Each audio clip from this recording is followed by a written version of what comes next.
In the past few weeks, we've seen Donald Trump flip-flop on DACA, on the debt limit, on the necessity for funding for the wall on the southern border, on declaring Iran not to be in compliance with the nuclear deal, on sanctioning China for currency manipulation.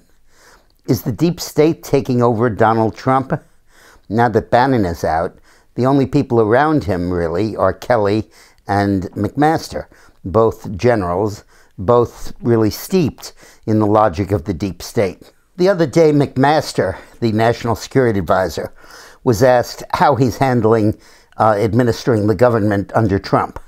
And he said, and I'm quoting him now, "The administration is better off when we can serve the president by integrating and coordinating across all our departments and agencies with our key allies and partners, and to present the president with multiple options, and then, based on his decisions, to help the president implement these policies that prioritize protecting and advancing the interests of the American people."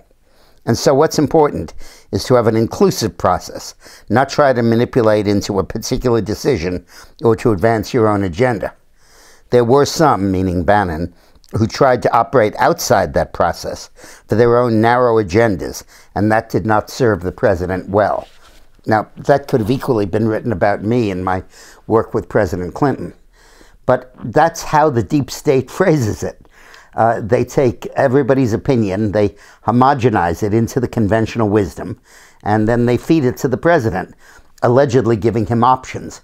Bill Clinton once told me when he was in the White House, yeah, they always give me 3 options: blow up the world, do nothing, or do what we recommend. They never give me options, they never give me alternatives.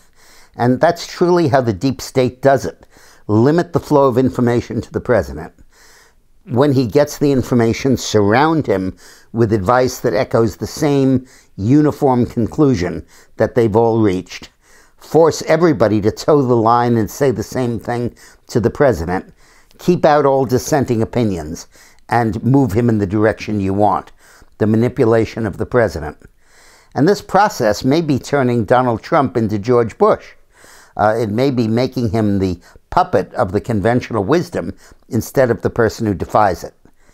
Bear in mind that if you're sitting where Trump is sitting, you're still bleeding from the battering you've taken over the first 8 months of your administration from the conventional media for defying the conventional wisdom and for disagreeing with them on a host of issues. And now your staff is urging you to compromise, to move toward them, not to be iconoclastic, not to be the odd man out. And the media is ratifying it with stories about how you've grown, you're changing, you're becoming bipartisan, the kinder, gentler Trump. And the reinforcement mechanism is setting in to guide the president to take a policy totally different from that on which he campaigned. That's what's going on right now, and it's very dangerous. We could lose this president, not by having him voted out of office, but by his losing his soul. Thanks for watching.